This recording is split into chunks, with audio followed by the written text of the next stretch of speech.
Hi. How are you? Good. How are you? Doing good. Just got backed up today. First. Starfox, right? Yep. Okay. So I was reading over Starfox's form, and I'm sorry, before I forget, we put it on the website, we put it on the form and everything, but we've begun recording oh, here it is.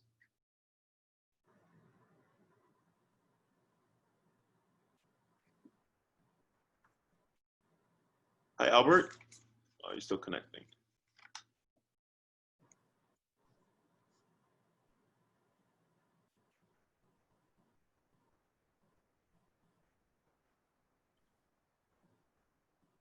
All right. Can you hear me? Yes. Can you hear me?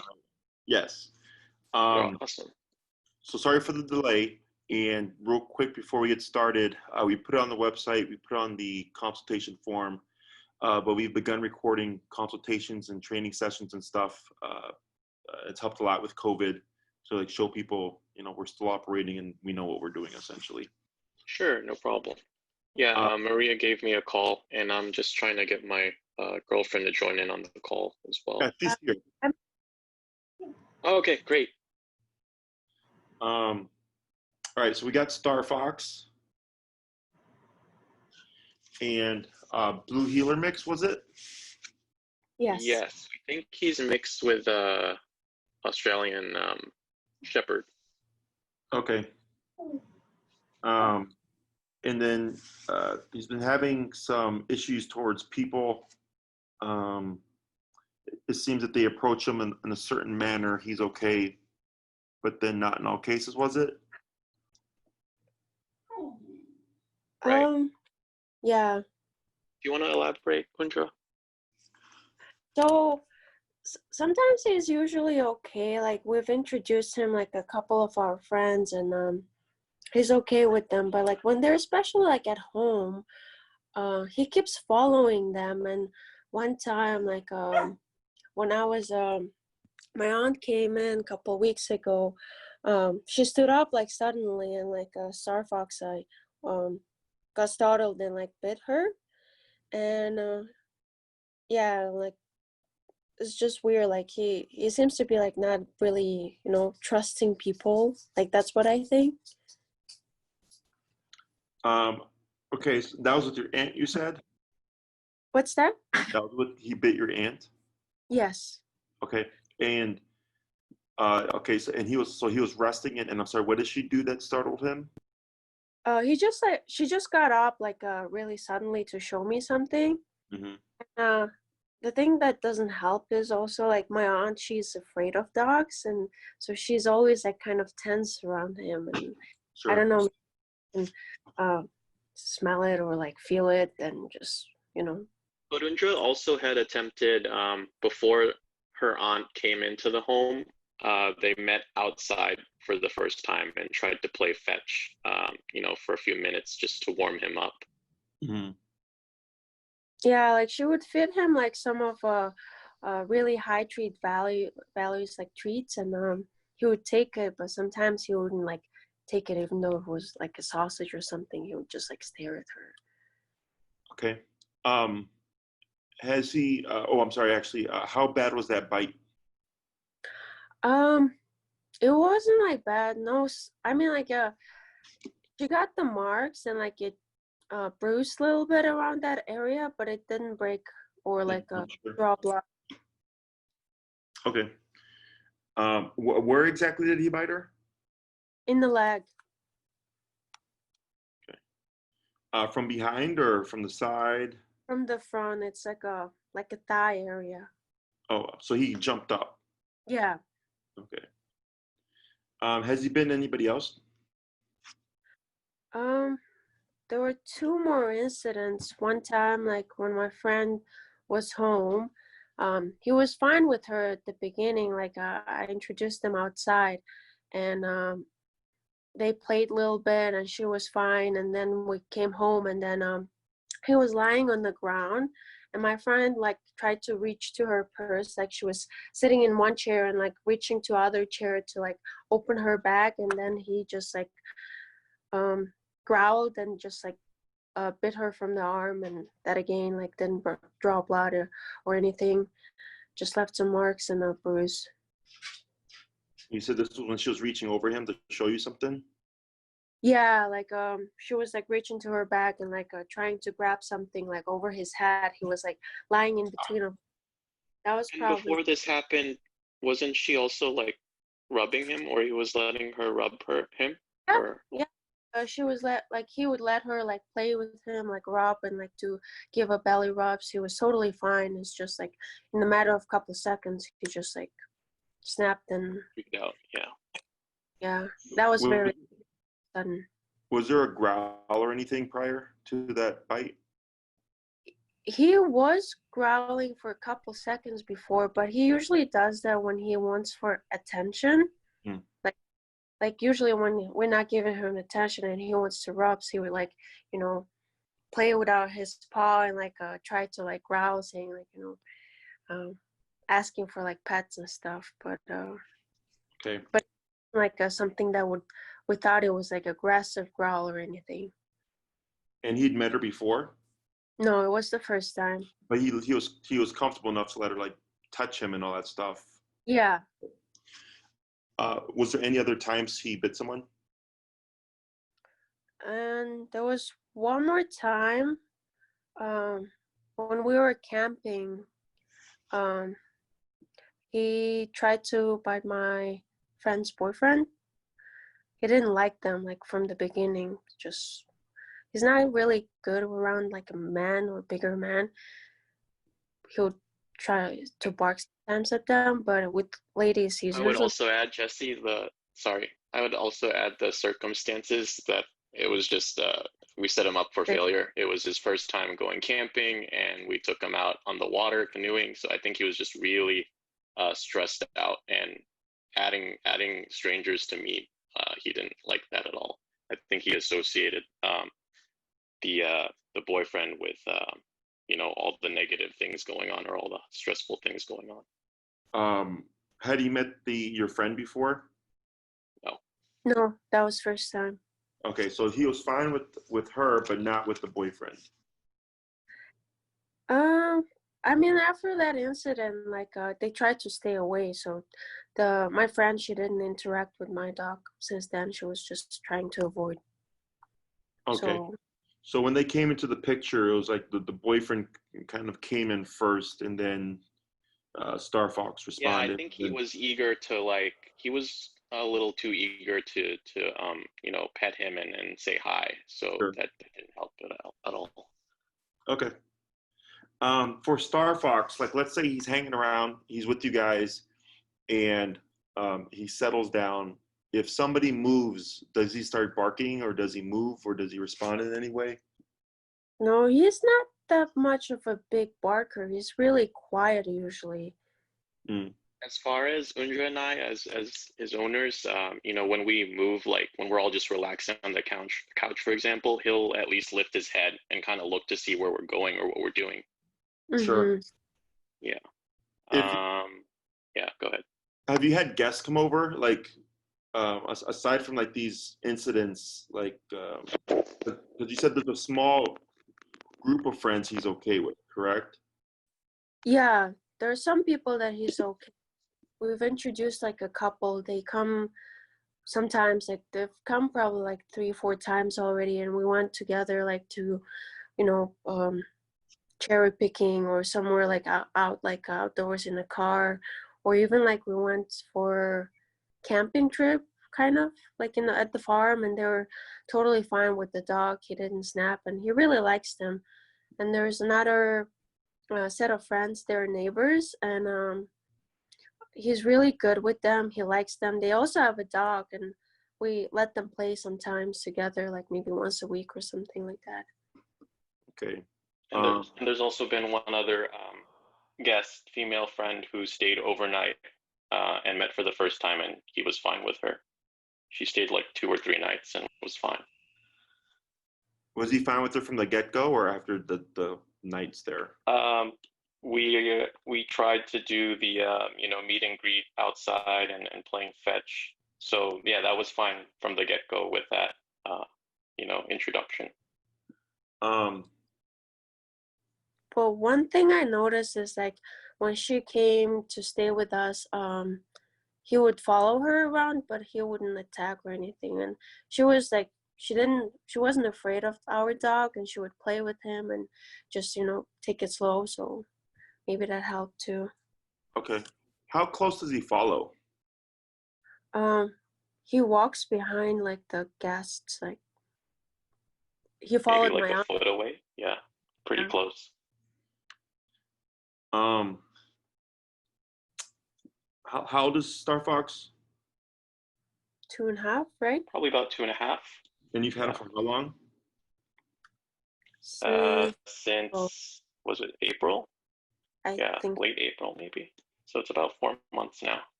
Okay. All right. When he met these people that he's okay with, was it right when you got him? I probably was like early on, like in the first maybe month. Okay, and then how long after Kaylee, sorry, the one of the female friend who stayed over, she was by month 3, I think. That was just last month. Yeah. Okay, so she was more recent. Yeah. Anything else about Starfox I should know about? He doesn't big man or like bikes, like, so if people are biking like by us, he'll try to like jump. But yeah, what else? Is he dog friendly?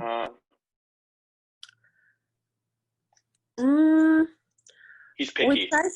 Yeah, he's like selective, and sometimes like he would be okay like sniffing dogs around, but sometimes like when the dogs try like to be too eager or try to like sniff him from the side, he would snap. And I've been trying to like take him to like a dog parks and let him sniff dogs from outside of the park, like behind this fence, and so far it's been getting better. But like when it comes like to like face to face sniffing, sometimes he's okay, sometimes he just like lunges at the dogs and doesn't like when they try to sniff him. When they sniff him, are they sniffing him at the face or at the butt? So at the face, and then when they try to go to his butt, like go to like side, then he's like snaps. Gotcha. And something our previous trainer had recommended was just trying to limit his interactions or introductions to other dogs to like the older, less energy, lower energy dogs. And I think that usually is fine. Sometimes he doesn't even show interest in the older dogs, but he'll sniff. Yeah. What's his energy level like? He gets really excited, but like when it comes to like playing, I don't think like he knows how to properly play. Like when we first got him, like I tried to like bring him to a dog park, and he would get really excited, want to go in, like jump around and like be like all excited. But once he's in there, like when there are so many dogs trying to sniff him, he'll try to run away, and then of course dogs will try to like chase him to sniff him, and then he will just like kind of get snappy all of the sudden. And yeah, he doesn't like when there's all like energetic dogs trying to sniff him at the same time, or even one energetic dog. He hasn't been that good. Okay. Anything else with Starfox?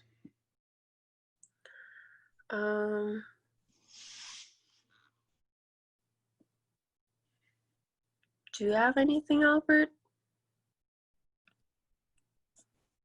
Hello? Is he here? I wonder if his thing froze. It doesn't look like he's moving over there. Yeah, so one thing I like personally noticed is they say like when we adopted him, they said his previous owner was a girl. She lived in an apartment, and he's nicer to girls. He likes to play like from now like group friends. He would like play with girls more and be like nicer. And if there's like some unfamiliar big guy or something trying to approach him, he's usually not okay. Like he shows signs of like, whale eyes, or like his ears tucked in, or if they try to like come and pet him, he will like snap. Okay. What are your goals with Starfox? Being able to like bring friends over, being like relaxed, so it's like he can, like, we can trust him that he's not gonna like snap at the guests and so on, and maybe being nicer like with the dogs outside, to like know how to properly socialize with other dogs. Anything else?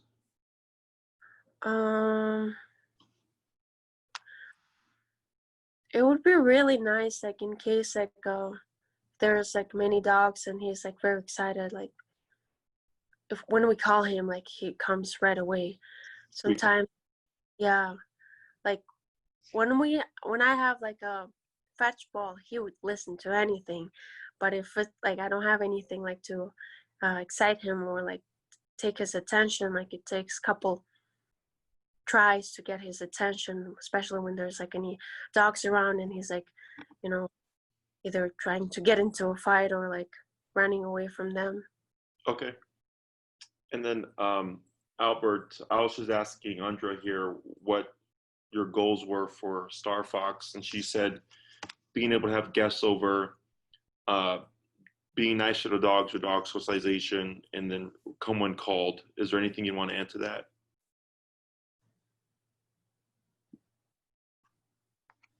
Like us as owners having the trust that he won't just like lash out or go wild on another person or a dog. I think our previous trainer helped define what I hoped to get with him, or kind of like give us a new mindset. And that was like, he doesn't have to like every dog or every stranger, but he has to at least tolerate it. Correct. And what did you do with the previous trainer? So that was stylized as like a boot, where he was supposed to be in a daycare for like most of the day, and then at least get a minimum of an hour with the trainers. But because he was deemed too reactive, or just like too much stimulus for the daycare, they kind of kept him on his own during the day. But from that training, they worked on just like walking etiquette was a big thing. Mm-hmm. We got him on a prong collar for the first time through them. What else? Just some like reinforcing some basic obedience. Sit, come, heel. Sure. And like being able to put a collar on his neck, because he was really reactive before, like those ones like when they snap, like he would just like go all crazy, like didn't like to... the buckle snapping sound. Yeah, he was really reactive to that, so I think he's desensitized to that now. And at the end of that training, that's when we were like just starting to try to like go out to like a dog park and see how he would react. And right. Yeah. Okay. Anything else? I think that sums it up. Yeah. So I was trying to get a feel here for your dog's personality type. Couple of things kind of tell me nervous, but I'm not picking up a whole lot of cues. I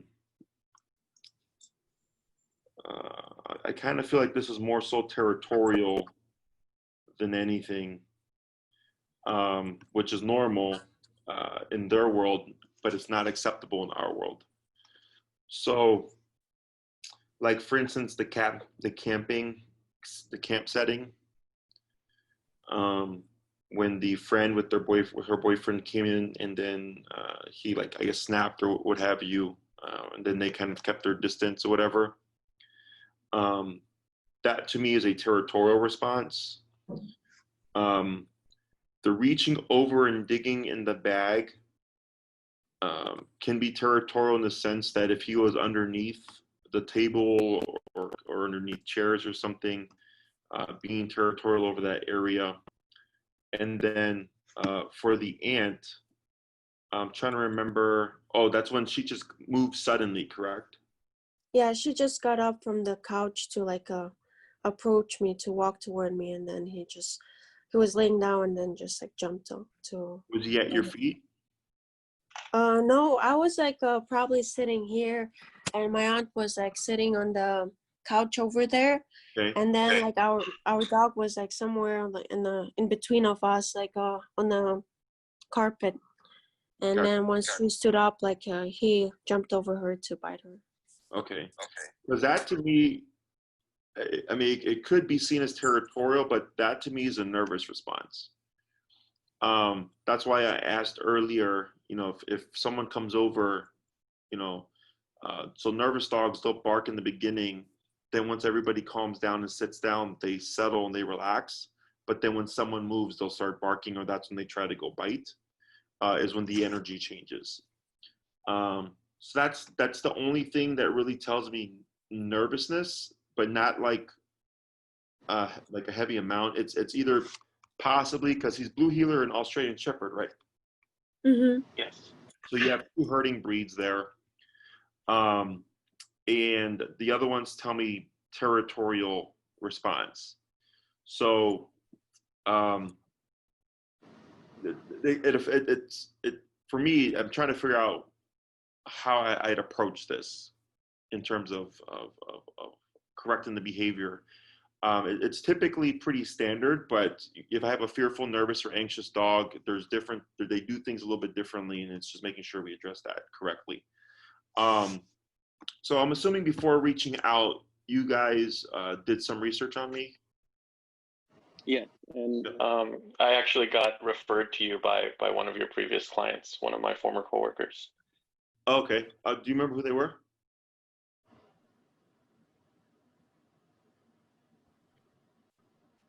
She has a big 100-pound, I don't know the breed, but it was a big black dog named Cole. I'm sorry, you had cut out there for in the beginning part. I only heard 100-pound dog. Oh yeah, well, my friend is Rachel Mathies, Matthie. Oh, yeah. Oh, I haven't seen her in a while. Yeah, she had a German Shepherd, I think. Yeah, big guy, Cole. Yeah. I remember now. So in your case, obviously the primary concern is, of course, the behavior and the aggressive responses, but then we also need to have control. Okay. Mm-hmm. And Cole was very similar in terms of, like, he was very territorial, like protecting his family, protecting the home, protecting, personal space, things like that. And then dog reactivity or whatever. So he was trained with an e-collar, and all the dogs that I train are on e-collar. It's the most effective tool, in my opinion. It's very simple to teach. It's very simple to understand. And we avoid any kind of confrontation. Plus, you get up to off-leash control.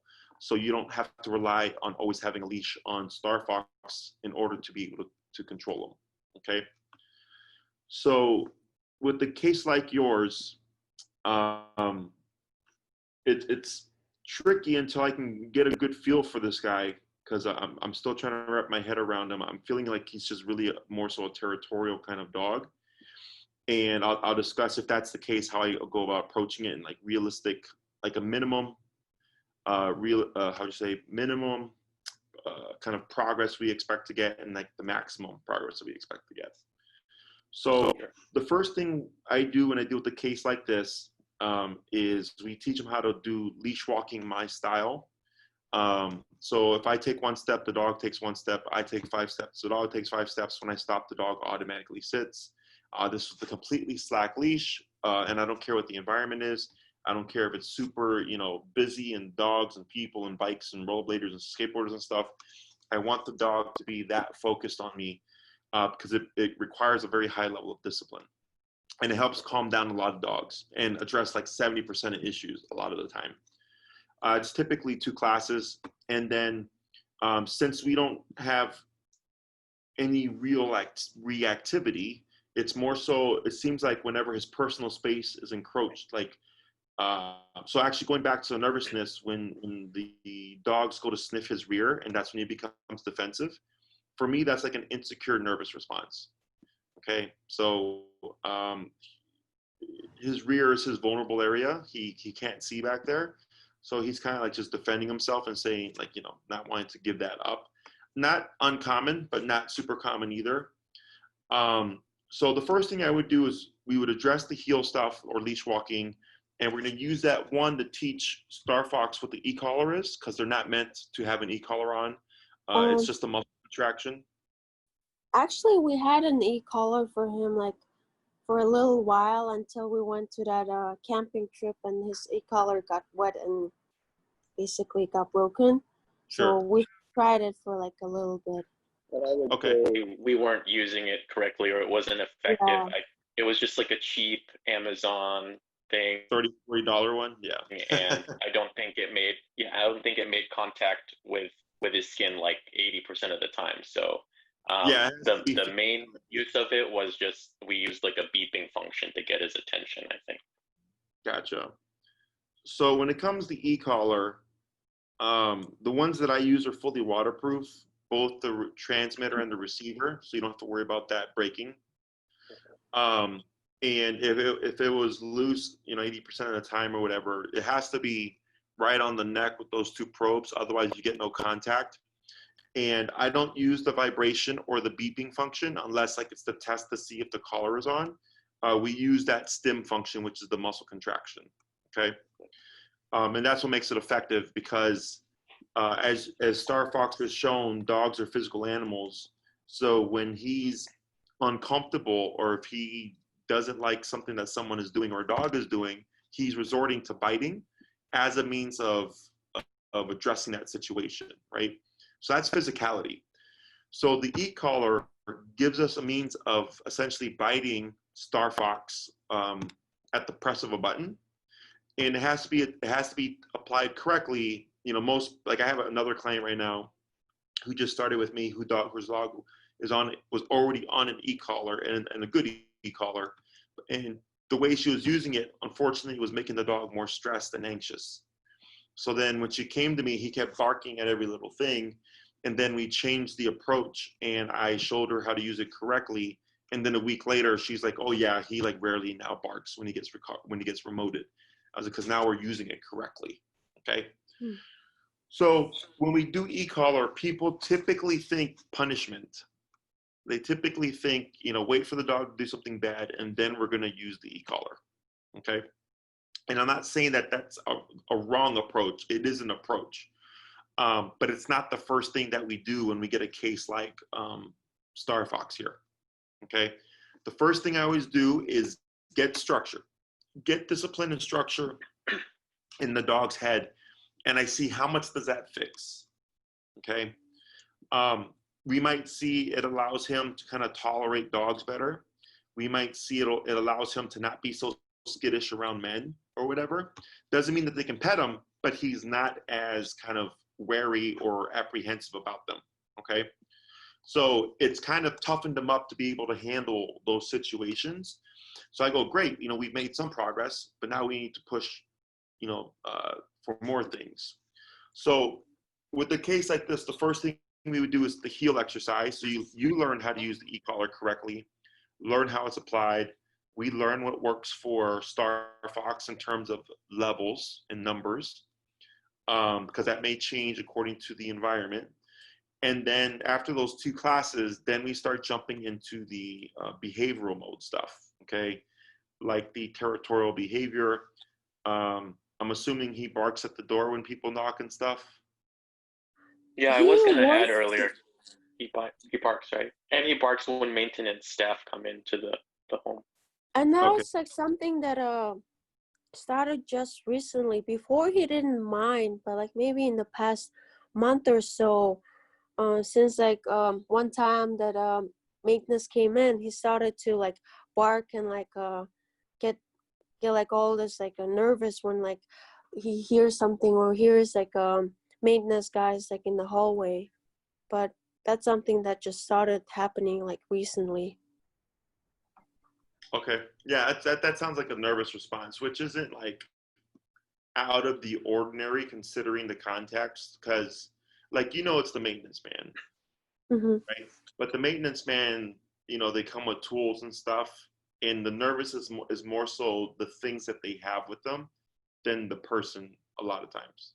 Mm. Because you know what a toolbox is, what like if they come in with like brooms and sticks and mops and stuff, like you already know what that is, but dogs don't. It's very unfamiliar to them. So the nervous response is more so due to the objects being foreign to them and not so much the person, if that makes sense. Mm-hmm. Because when we see this stuff, it's real easy to like, why are you scared of that? It's just a broom. But for the dog, like, they don't know what the hell that is. Okay. Mm-hmm. So it's something that I'll take note of, but nothing that I would really hold against Starfox in terms of like his behavior and stuff. Okay. And that can be addressed as well. It's not a problem. So yeah, so first thing I would do is teach him how to walk correctly to get some formal discipline in the head. The third class would most likely be via Zoom, where we would work on that territorial behavior in terms of the knock and the barking, because that's what triggers everything. Okay. So when that knock happens and it's going to be, a relative or a friend, like that already. At 5:30 someone's going to come over. And no matter how you explain it to Starfox, he will never know when that knock happens that it's your friend behind the door. Okay? So when he hears that knock, he gets suspicious because he's like, what's there? Then you open the door and a friendly dog or a dog that's non-threatening or very just happy-go-lucky, they'll bark to let you know something's going on. But then when you open the door and they see it's a person, they go, oh, I love people.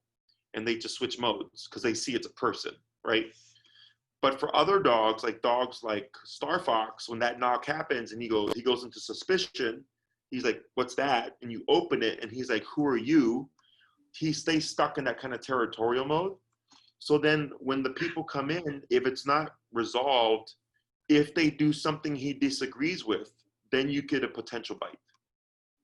Okay, because now he's establishing the rules of the house. Don't reach over me, don't move too quickly, or like if you're outside because you had your little campsite, don't come into our territory. Okay, so all like just like with humans, like there's different personality types. Some dogs are just happy-go-lucky, trust everyone and everything, play with everyone, play with everything, but that's not realistic. Okay.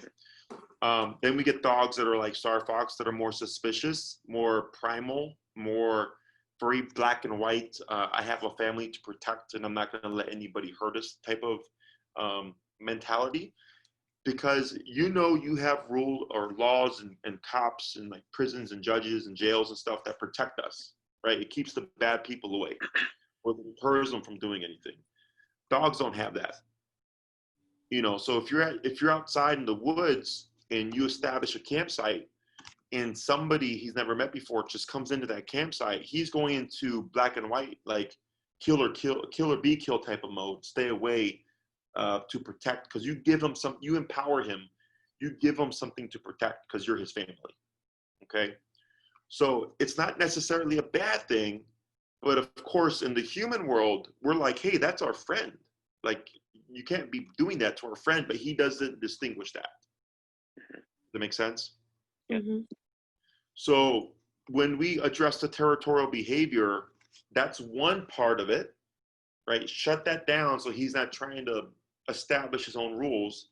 But then the other part of it is establishing a relationship between Starfox and that person to where he would trust them and open up to them like he's opened up to you. Okay. And just like there's some people that can just make friends and just talk to people, there's others that are very, they have a small group of friends.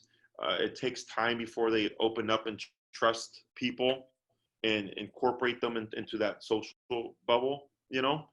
So there's no real right or wrong. It's just like, what personality type are we dealing with here? So I do agree with your previous trainer. It's not realistic to expect your dog to love everyone and everything, okay? What is realistic is to expect them to, at minimum, like they said, coexist within your social life. So like, you know, your mom, your relatives, your friends that you see on a regular basis, to at minimum tolerate and coexist with them without any kind of aggressive response, okay?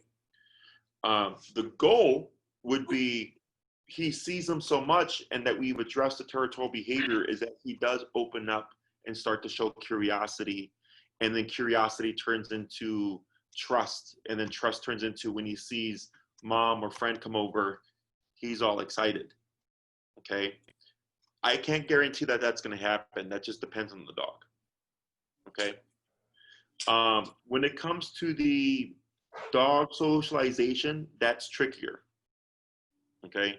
Because with your guests, when they come over, you can tell your guests exactly what to do to benefit Starfox and help him progress in trusting them, right? So you can say, come in, you know, don't stare at them, sit on the couch, you know, we're gonna give you some food, do this, do this, do this, right? And they can do it, you know, word for word. Dogs, we can't do that, right? The dog is gonna approach and sniff, you know, Starfox however they want to sniff him. So if they go for that butt too soon and he whips around, that's going to create distrust. And that's where things get a little tricky, okay? What would be more realistic is socializing Starfox with friends' dogs, dogs that he would see on a regular basis, okay? Dog park, there's a lot of variables. Like, you could get calm dogs, or you can get dogs that are very bad mannered and they want to mount him and, you know, be all in his business, and it's not, it's gonna, you take steps forward and you take steps back, okay? There's too many variables there. Recall, or the come when called, is simple because that's just obedience, okay? Yeah. In terms of when you said being able to trust them, in my opinion, trust comes with control, okay? Once you see what you're able to achieve in terms of control with Starfox, and I educate you on dog body language, how to foresee a potential escalation in behavior. If we see him thinking about being territorial and you correct the behavior so he doesn't even do it, you know, then you start to build trust, because not only can you control your dog, you can better understand and predict things before they even happen. Okay, so that's what makes me a good trainer, is that I've done this for so long that once I get a feel for the case, whether it be anxiety, fear, nervousness, aggression, territorial, overstimulation, or just general obedience, I know what I need to do with each of those personality types, because it's usually pretty standard with, you know, a couple of like nuanced things pertaining strictly to that dog. But I've done this so many times with every single personality type that I'm nothing surprises me, really. Okay, but for dog owners, because this is the, you know, first time you've ever come across this, I would assume everything is like a surprise now, you know, and then now there's distrust because it's like, well, I don't know when it's going to be the next time he does it. So it's partially education, it's partially control, and then, you know, exercises to progress him to build a sociable dog, not a social dog. A social dog just loves everyone and everything, right? A sociable dog can be within the context of people and other dogs and behave themselves, at minimum coexist, and then maybe over time we start to see them get out of that shell and open up and start to show curiosity, okay? We have any questions so far? No, that all sounds good. I did have a small comment when you were talking about kind of like anticipating and just like having control over him. We did kind of identify in the previous trainer that he sometimes shows like a very brief indicator of like lip curling, like his lip starts to quiver when he's like really disturbed about something. Yep. Yeah. So there's more than just like the lip curling and baring teeth and stuff like that. There's other things like, you know, the way they look with their eyes, the posture of the body, the hackles, the ears, the tail, like happy. I mean, a wagging tail doesn't always mean happy. It can mean potential threat. It can mean don't get any closer. It can mean I'm very excited. You know, there's a number of things it can mean. I get a lot of clients that think that wagging tail just means happy until somebody gets bit while the dog's tail is wagging, and then they realize like, oh crap, it doesn't always mean that. So in terms of length of time and cost, the way I operate is I get a feel for what you want and need, and then what I think you need. Okay. And then you just kind of pick and choose. Okay. Okay. So from what I'm reading here, you're like at my 6 to 9 week program. Okay. It's 1 day a week for an hour. So it's either, 6 hours or 9 hours worth of work spread over 6 to 9 weeks. If you did the 6 week program, I'd imagine 2 classes on the leash walking stuff to set the foundation. The 3rd class would be on the territorial behavior. A 4th class on socialization, like how to, great, Jesse, we were able to have people come over and calm him down. Now we want to work on him socializing with the people that come over, right?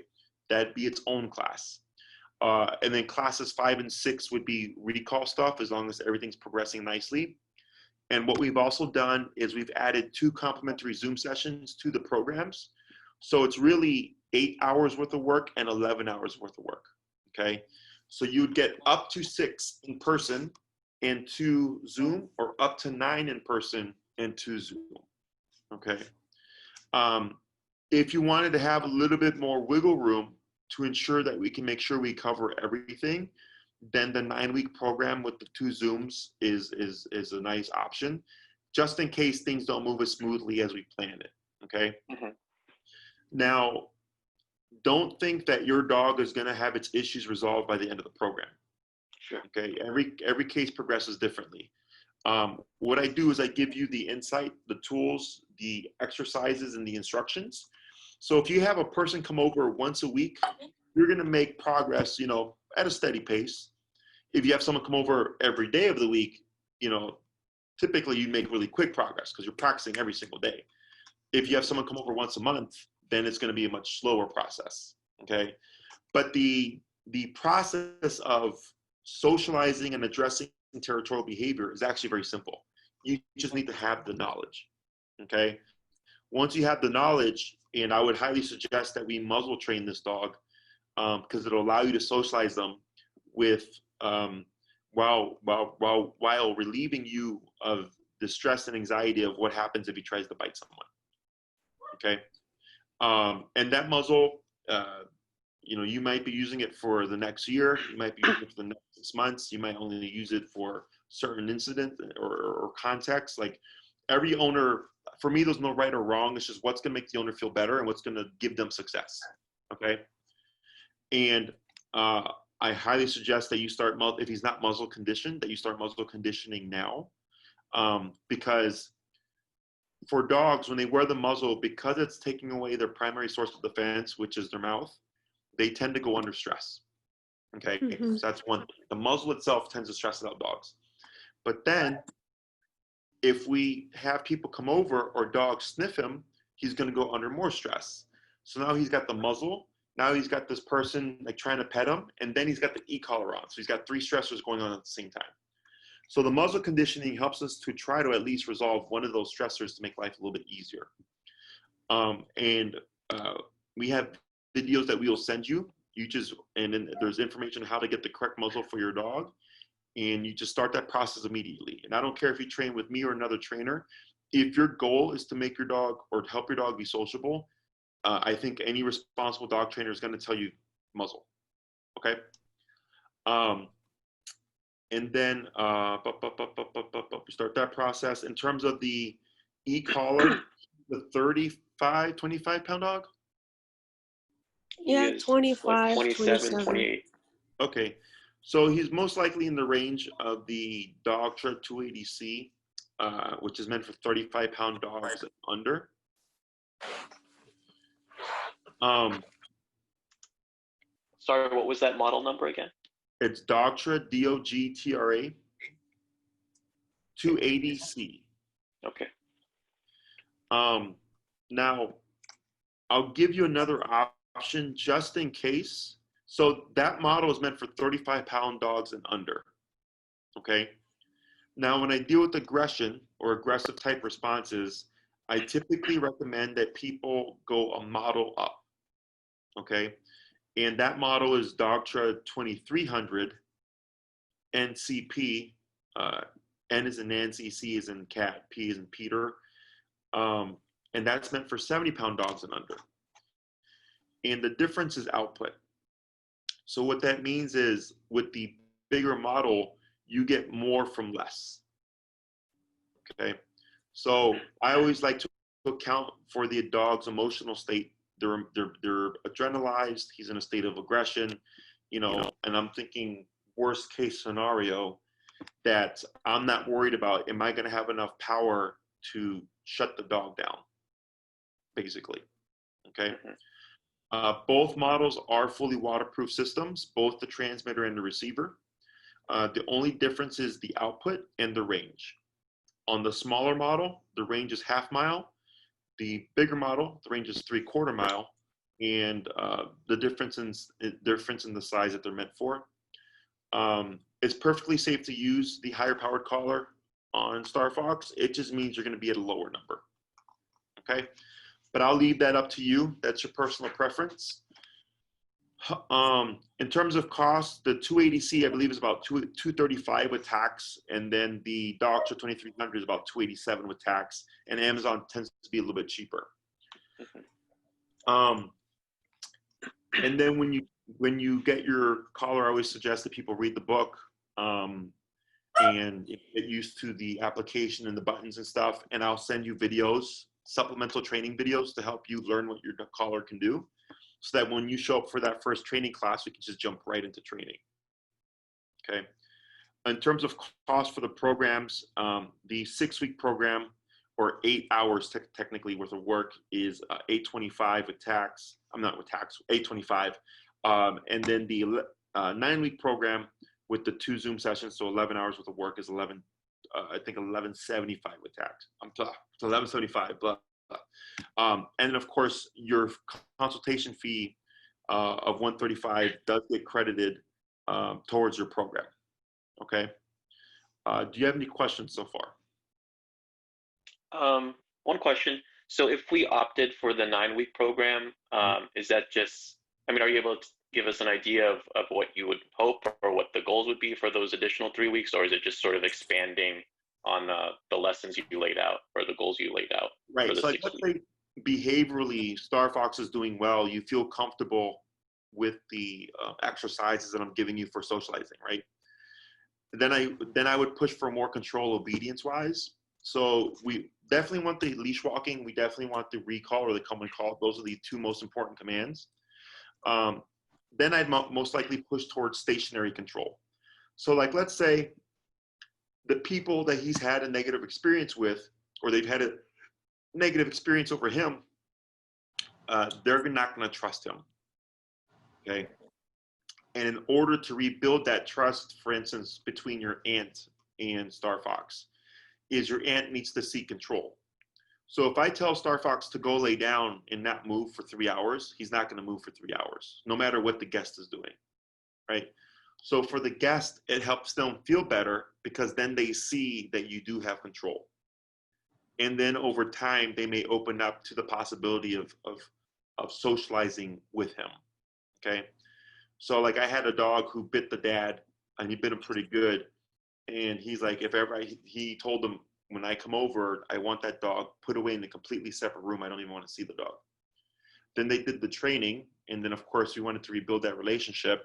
And they had a session where the dad came over when I was there, and he saw exactly just how controlled the dog was and how calm the dog was with the training.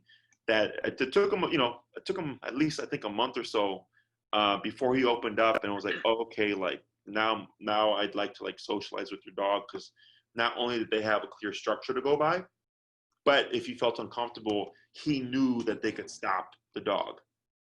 Okay. And in some cases, the people just may not open up to him. So then if that's the case, you can make your guest or help your guest feel more comfortable by just having him be out he's still within the social context of, you know, being in the room or what have you, but we know he's not going to move for whatever period of time.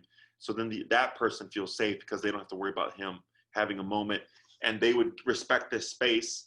So they know as long as I don't bother him in his space, there shouldn't be any issue. Okay. Or if there's something else that pops up or that you want to cover, then we, you know, do that as well.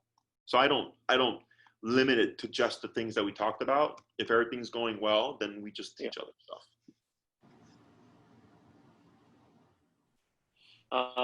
And as far as the in-person lessons, are you also like going to work with us indoors, or I don't know if you have like any COVID you know, precautions right now.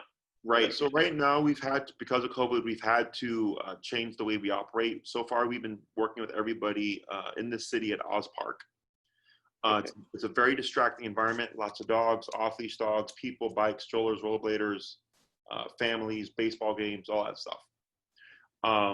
And the stuff that needs to be done inside would be over the Zoom. So you get those two complimentary Zooms, of course.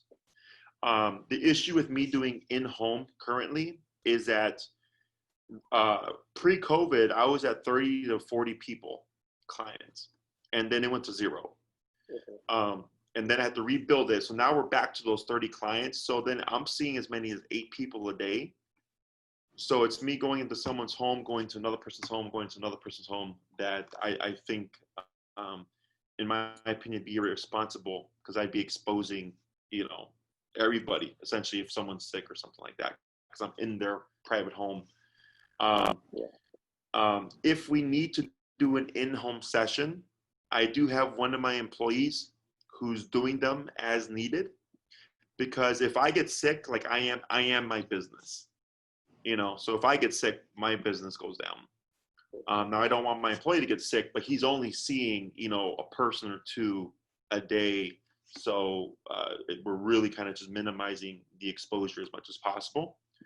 The good thing is, from experience, so we don't touch the dogs anymore. It's all verbal instruction.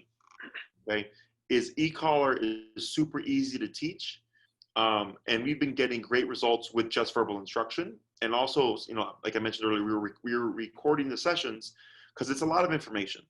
So if you miss something or you forget something, you just go to your video and you look for that part or rewatch the lesson to remember, like, oh, okay, that's what he said, or to clarify.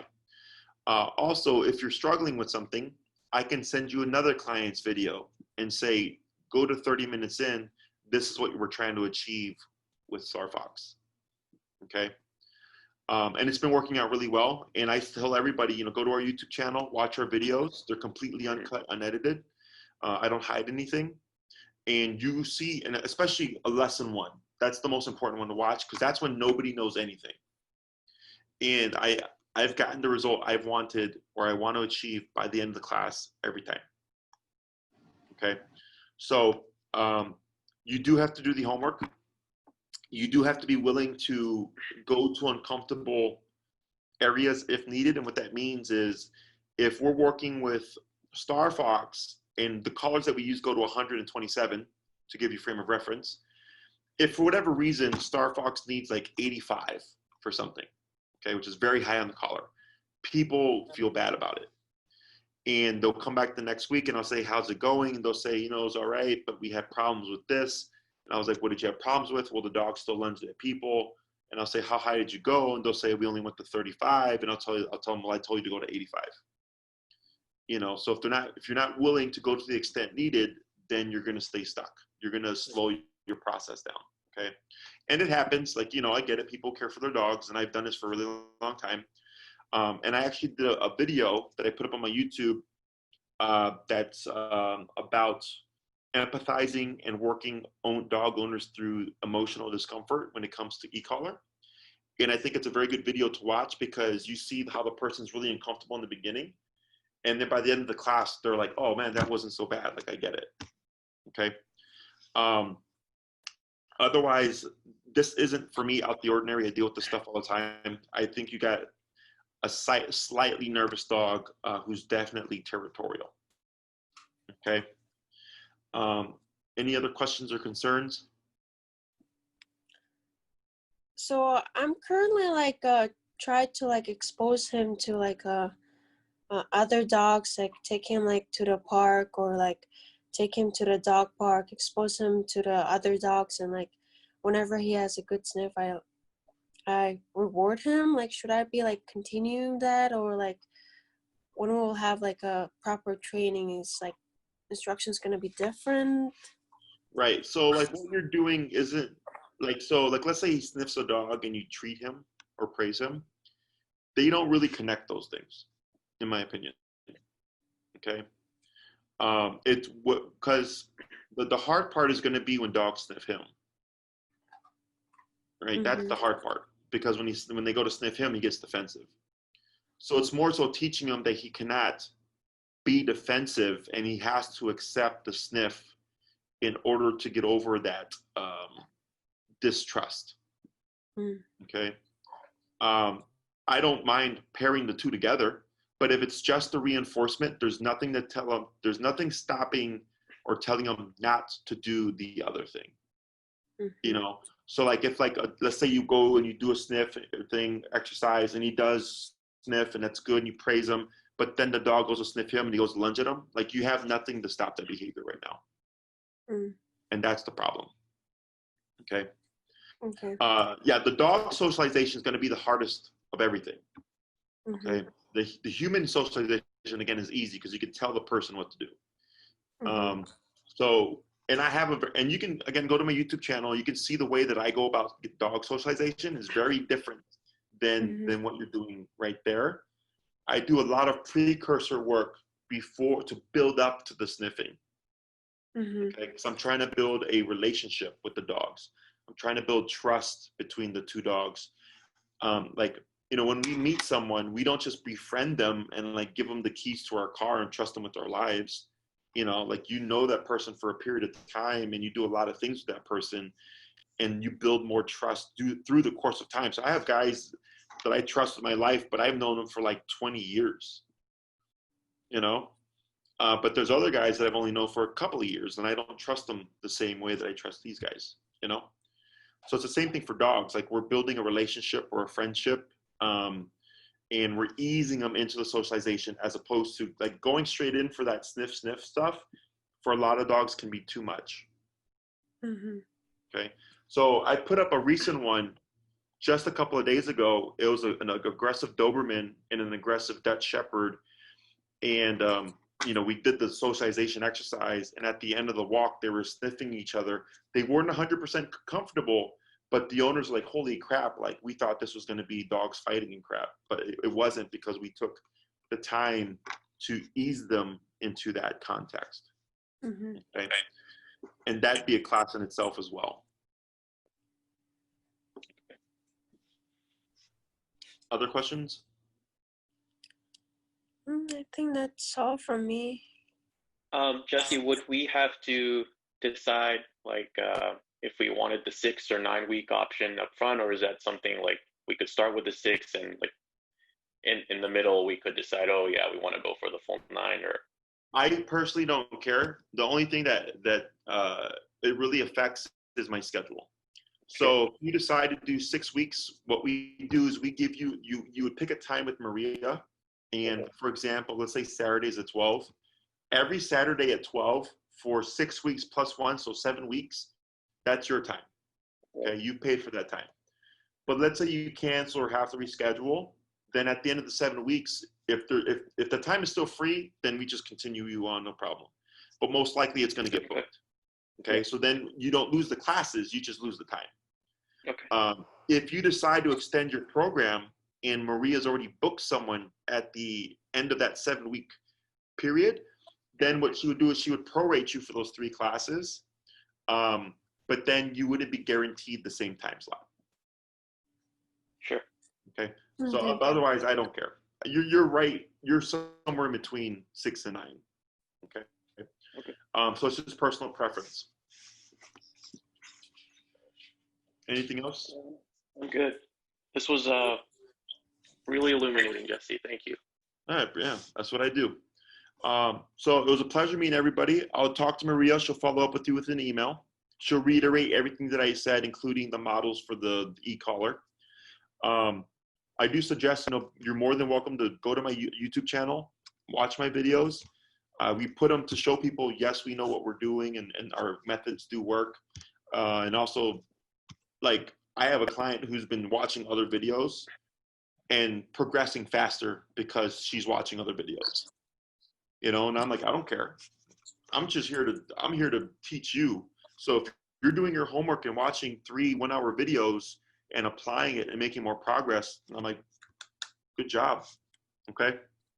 Sure. So if you need anything else, you let me know. Otherwise, we'll be in contact. Okay. Okay. Thank Sounds you. good, Jesse. Thanks for your time. Bye-bye. Appreciate it. Bye. Take care. Bye.